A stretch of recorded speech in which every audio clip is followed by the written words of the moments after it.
വയനാടിനെ പ്രമേയമാക്കി പ്രിയങ്ക ഗാന്ധി കൊടുത്തുവിട്ട 2026 കലണ്ടർ വാങ്ങി നിർവൃതി അടഞ്ഞിരിക്കുകയാണ് നമ്മുടെ വയനാട്ടിലെ ജനങ്ങൾ എന്ന് തോന്നുന്നു.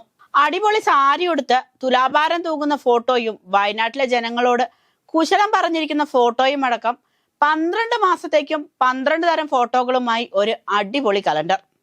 ഇത് വയനാട്ടിലെ മൊത്തം കുടുംബങ്ങൾക്കും വിതരണം ചെയ്തുകൊണ്ടിരിക്കുകയാണ്.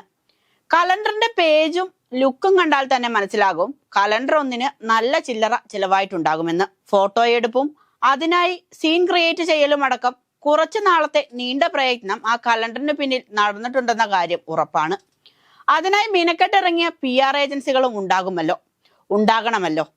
അല്ലാതെ എവിടെ പോകാൻ? കാരണം വയനാട്ടിൽ ശ്രീമതി പ്രിയങ്ക റോബർട്ട് വാദ്ര ലോക്സഭാ സ്ഥാനാർത്ഥിയായി മത്സരിക്കാൻ വന്നപ്പോൾ മുതൽ പലതരം PR ഏജൻസികൾക്ക് സ്ഥിരം ജോലി കിട്ടിയതാണ്. അവർ പറയുന്നതിനനുസരിച്ചാണ് പ്രിയങ്ക വയനാട്ടിൽ കാര്യങ്ങൾ ചെയ്തുകൊണ്ടിരുന്നതെന്ന കാര്യം പാർട്ടിക്കുള്ളിൽ ഉള്ളവർക്ക് പോലും അറിയാവുന്ന കാര്യമാണ്. എന്നാൽ ഇത് പുറത്ത് പറയുമോ? അതില്ല. പറഞ്ഞാൽ അവർക്ക് തന്നെയല്ലേ നാണക്കേട്. വഴിയരികിലെ കടയിലിറങ്ങി ചായ കുടിക്കാനും റോഡ് ഷോയും മുണ്ടക്കൈ ചൂരൽമല ഉരുൾപൊട്ട ദുരന്തബാധിതരെ കാണാനും ആസ്വദിപ്പിക്കാനും പോയതടക്കം എല്ലാം PR ഏജൻസി തയ്യാറാക്കി കൊടുത്ത സ്ക്രിപ്റ്റ് പ്രകാരമാണെന്നാണ് ജില്ലയിലെ മറ്റു പാർട്ടിക്കാർ പറയുന്നത്. വരാനിരിക്കുന്ന നിയമസഭാ തെരഞ്ഞെടുപ്പ് മുന്നിൽ കണ്ട് 2026 കലണ്ടർ അച്ചടിച്ച് വിതരണം ചെയ്യുന്നതിനു പിന്നിലും PR ഏജൻസികളുടെ കഴുകൻ കണ്ണുകളാണെന്നാണ് പറയുന്നത്. പുതുവർഷത്തിൽ വയനാട്ടിലെ ജനങ്ങൾ കണി കണ്ടുണരുന്നത് പ്രിയങ്ക ഗാന്ധി ആയിരിക്കണം. എന്തിനും ഏതിനും കലണ്ടറിൽ നോക്കുന്നവർ പ്രിയങ്ക ഗാന്ധിയെ കാണണം. അതിലൂടെ പ്രിയങ്ക ഗാന്ധിയുടെ മാഹാത്മ്യം എന്നും ഓർത്തിരിക്കണം. പുതുവർഷമായാൽ പ്രൈവറ്റ് ബാങ്കുകളും തുണിക്കടകളും കലണ്ടർ വിതരണം ചെയ്യുന്ന ഒരു പതിവുണ്ട്.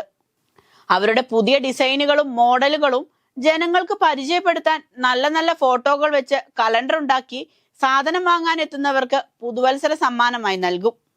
ആ മെത്തേഡ് തന്നെയാണ് കോൺഗ്രസിന്റെ അല്ല പ്രിയങ്ക ഗാന്ധിയുടെ PR ടീം ചെയ്തിരിക്കുന്നത്. പുതിയ കലണ്ടർ അച്ചടിച്ച് വന്നപ്പോൾ കെട്ടുപൊട്ടിക്കാനും അത് പൊക്കി പിടിച്ച് വീഡിയോ എടുക്കാനും മുൻപന്തിയിലുണ്ടായിരുന്നത് വണ്ടൂർ MLA AP അനിൽകുമാറാണ്. അതിന്റെ വീഡിയോകൾ നല്ല രീതിയിൽ സോഷ്യൽ മീഡിയയിൽ പ്രചരിക്കുന്നുമുണ്ട്.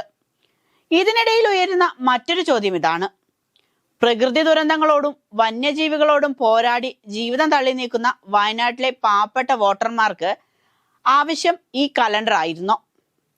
ഈ ഒരു കലണ്ടർ കൊണ്ട് വയനാട്ടിൽ പലതരത്തിൽ ദുരന്തം അനുഭവിക്കുന്ന ഒരാൾക്കെങ്കിലും എന്തെങ്കിലും ഗുണമുണ്ടാക്കാൻ സാധിക്കുമോ? അതുമാത്രമല്ല, ഉയരുന്ന വലിയ ആക്ഷേപം, ഇതൊക്കെ അച്ചടിക്കാൻ വേണ്ട പണം എവിടെ നിന്ന്? മുണ്ടക്കൈ ചൂരൽമല ദുരന്തത്തിൽ വീട് നഷ്ടപ്പെട്ടവർക്ക് വീട് വെക്കാൻ എന്ന് പറഞ്ഞു പിരിച്ച പണം എവിടെയെന്ന് ചോദിച്ചു പോലും ആളുകൾ രംഗത്തെത്തിയിട്ടുണ്ട്. ഈ കലണ്ടർ എല്ലാം ആ ഫണ്ട് കൊണ്ട് ഉണ്ടാക്കിയതാണോ എന്ന് ചോദിക്കുന്നവരുമുണ്ട്. ചോദിക്കുന്നവരെ കുറ്റം പറയാൻ പറ്റില്ല. വീട് നിർമ്മിക്കാൻ കേരളത്തിൽ അങ്ങോളം ഇങ്ങോളം നടന്ന പിരിവൊക്കെ നടന്നിരുന്നു. എന്നാൽ അതുകൊണ്ട് വീട് വെച്ചോ? ഇല്ല. അപ്പോ പിന്നെ ആളുകൾ അധിക്ഷേപിക്കുന്നതിൽ അവരെ കുറ്റം പറയാൻ പറ്റുമോ?